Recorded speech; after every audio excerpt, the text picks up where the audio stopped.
Hey everybody over at MoviesDotCom, and Happy New Year to you. Happy 2014, everybody. It is Found Footage Week here at the Schmoes No Movie Show, because this weekend in theaters is Paranormal Activity, the marked ones. That's number 5 for those of you keeping score at home. And look, so these movies have really put a stamp on we are the found footage movies. However, they're not the ones who initiated it. No, they're not. There have been lots of movies and genres that have done it, and therefore we shall celebrate those movies in here such list. Witches, ghouls, trolls, all that good stuff in found footage. Somehow they managed to keep that camera on their hand. Kristian, number 5 is a film that I don't know that a lot of people are aware of. There was a film that came out in America that was kind of a reboot of that called Quarantine. The original film is one of the most terrifying experiences you can have watching a movie, and it's called Wreck. REC? Yeah, not like my rec basketball league. We just lost our championship game. Okay. Record. Like you hit record on the button. Well, I've never seen this film, but I do hear it's terrifying. Why is it so scary? It's because, I mean, there's like a fire in a building, so all these people are rushing in to try to help us to see if there's any survivors, and what they find is there's something mysterious that is lurking in there. It's an evil that they can't even imagine, so once you get in there, it's already too late, and it really is with the shaky cam kind of thing. And actually spawned 2 sequels. I believe maybe Rec 3 is being made right now. Those are really good too, but Rec, the first one, is definitely a film watching experience. All right, and that was a horror film, and a lot of the movies that came out with the found footage were primarily horror films. It lends itself to that genre because of the creepy jump cuts. Well, this, number 4, switches the genre a tad, and that would be Cloverfield. Is it still a scary movie, horror-ish? Sure, but it's more of a monster movie, and that hadn't been done. J.J. Abrams produced the film, and it was a different spin on it, where you see these people at a party, and then you get clips of this big monster just causing absolute chaos throughout the city. It was really neat to watch, because after seeing how many Godzilla and King Kong movies, it's kind of neat to see that perspective of somebody that's really on the ground, that is just kind of an innocent bystander watching this huge monster rip up their city. And so it was a neat kind of new thing on there. I wish we got more stuff from Cloverfield, because they had all these kind of mysterious things. There was a really cool website that was with the movie launch. Right. I want more Cloverfield. Okay.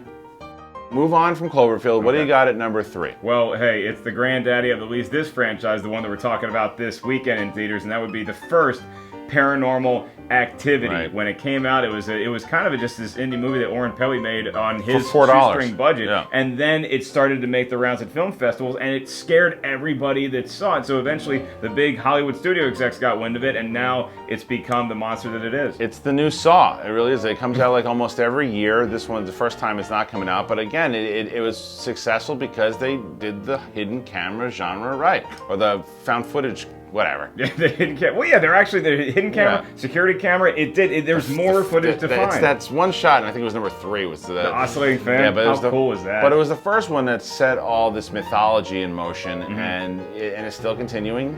Hence this list. You know, you use the word mythology, and at number 2, it's one of the coolest kind of superhero origin films you'll ever see. What is it, Kristian? Chronicle, the movie written by Max Landis. And I really liked this one a lot, because because every time you hear, new found footage, you go horror movie, monster movie, horror movie. This was a superhero movie, so like, how are they going to do this? And I love the creativity behind it, and the way that they shot it, and the way that how are they taping it? Well, he's got powers, and he can make himself tape himself.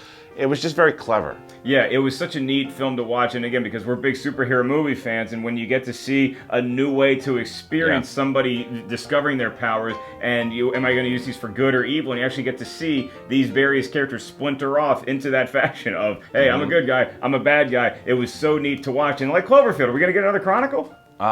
They say so. I don't know. It depends. And again, Dane DeHaan was really good in that movie as well. Basically giving us the performance that Hayden Christensen should have.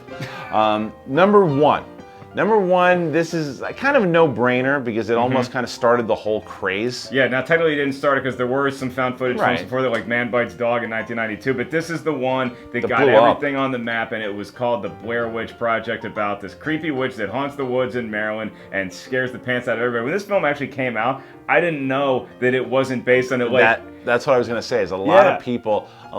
It was marketed brilliant. A lot of people actually thought that this was real. Did this really happen? They didn't know what was going on, and what they really did that was smart was they launched a whole thing on Sci-Fi like before about leading up to it, like, oh, what really happened with these kids? The documentary, dude. I watched that, and I thought that all this stuff actually happened. And my house isn't that far from the woods in Maryland. I was like, oh my God, I'm terrified of this Blair Witch thing. Right. By the time I went into the theater, I knew it was just a film. Thank God. And it's still it takes a while to get where it's going, but once it does, man. The last shot itself. It's still one of those movies that everyone remembers it because of what it did. And you talk about a movie that was made for nothing and then became this phenomenon. Sequel. We don't have to talk about it. No, because it wasn't even a found footage movie. Oof. There are some honorable mentions that we should talk about. Troll Hunter came out not too many years ago. It was kind of found footage? It was a Norwegian thing, and instead replace the evil Toby from Paranormal Activity. Yeah, what else we got? Big troll. There's a new time travel movie coming out that's found footage soon. That comes out next year. That could be interesting. Really? Yeah. So, Marty McFly in Back to the Future was wandering around with that video camera. Maybe it's that footage. No. Who knows? The Last Exorcism, that was kind of a cool found footage one as well. So a lot to choose from. Oh, and then you have the party film Project X, if you wanted to talk about that as well. It's a party film, so that's a found footage. There's all this type of stuff. It's a genre now. It has become a genre, and that was our list. What's your list? What are your top found footage movies of all time? Comment and tell us what you think. Let us know, and make sure you check out Paranormal Activity, the marked ones, in theaters this Friday. And thank you guys for all that you gave us in 2013, the support, the comments, the likes, all that good stuff. We look forward to more of it in 2014. I'm Mark. That's Kristian. It's a Schmoes No Movie Show. That's when you tell them it's a Schmoes No Movie Show. You just did. They found the footage. You figured it out.